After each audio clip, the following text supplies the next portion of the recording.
Karen claimed to be a barista. Staff gave her decaf and she couldn't drink a drop. Have you ever seen someone unravel spectacularly over a single cup of coffee? In the bustling heart of Brew Haven, a cozy coffee shop in downtown Portland, Karen Mitchell stormed in one rainy Tuesday morning, her voice slicing through the hum of morning chatter like a siren. She wasn't just any customer. She declared herself a barista, a coffee connoisseur with years of experience, and demanded to take over the espresso machine. Her reasoning? The staff, she claimed, were incompetent, serving dishwater instead of proper lattes. The regulars exchanged glances, sensing a storm brewing stronger than the shop's signature dark roast. Karen's audacity was a spectacle. She pushed past the counter, her designer purse swinging like a wrecking ball, and insisted she'd show everyone how a real barista worked. The staff, led by Mia, a soft-spoken but sharp-witted manager, didn't argue. Instead, Mia offered a sly smile and handed Karen an apron, saying, "Prove it." The challenge was set, and the shop's morning crowd leaned in, phones ready, as Karen took center stage. She boasted about her expertise from a supposed stint at a high-end cafe in Seattle, tossing around terms like crema and microfoam with the confidence of a TV chef. But as she fumbled with the grinder, spilling beans across the counter, a murmur rippled through the crowd. Could she really back up her claims? The truth began to unravel faster than a poorly tamped espresso puck.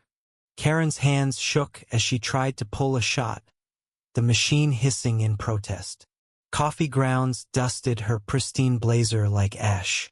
She barked orders at the staff, demanding they fetch her tools she couldn't name correctly, calling a portafilter a coffee basket thing.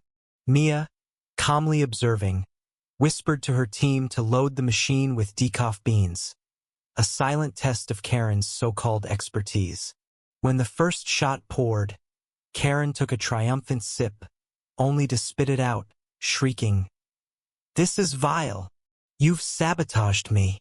The crowd gasped, but Mia held up a hand, her voice steady. "That's our standard decaf blend, ma'am. A real barista would know the difference." Karen's face flushed crimson, her claims crumbling like overbaked biscotti. Enter Javier, an unassuming regular who'd been quietly sipping his Cortadou in the corner. A retired barista champion, he'd kept his past low-key, content to let the young staff shine. But Karen's tantrum pulled him into the fray. He stood, his weathered hands steady, and asked, "Mind if I try?" The crowd parted as Javier stepped behind the counter, his movements fluid and precise. In minutes, he pulled a flawless espresso, the crema golden and thick, and offered it to Karen. "This is what you meant, right?" he said, his tone kind but piercing. Karen, cornered, took a sip and choked, unable to admit the drink was perfect. Her lie was exposed, and the shop erupted in whispers. Javier's unexpected intervention turned the tide, revealing Karen's bravado as nothing but hot air. The confrontation escalated into pure chaos. Karen, humiliated, doubled down, accusing the staff of conspiring against her. She grabbed a pitcher of steamed milk and hurled it, splattering the counter and shattering a stack of ceramic mugs. Coffee beans scattered like shrapnel, and a customer's laptop was doused in foam. "You're all jealous of my skills," she screamed, her voice cracking as she kicked over a chalkboard sign advertising the day's specials. The handwritten words, "Karen's Coffee Chaos, a brew of lies," were later scrawled on it by a quick-witted barista, capturing the moment's absurdity. Customers filmed, some shouting for her to leave, while others pleaded for calm. Mia, undeterred, called security, her calm demeanor a stark contrast to Karen's unraveling. The shop felt like a battlefield, with Karen's ego as the sole casualty. Karen's downfall was as swift as it was poetic. Security arrived, escorting her out as she clutched her purse, muttering about lawsuits and injustice. The Decaf reveal had been the final blow. Her claim of expertise couldn't withstand the simple truth that she couldn't taste the difference between caffeinated and decaf. The crowd, once stunned, now laughed, sharing videos of her meltdown online.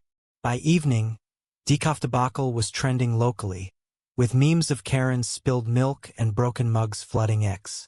The shop's regulars rallied around Mia and Javier, leaving glowing reviews and tips that overflowed the jar. Karen, meanwhile, was banned from Brew Haven, her name a cautionary tale among Portland's coffee scene. The chalkboard sign, now propped outside, became a local legend, a testament to her self-inflicted ruin. In the end, Brew Haven thrived, its community stronger for it. Javier, ever humble, returned to his court adieu, declining interviews but accepting a free coffee from Mia.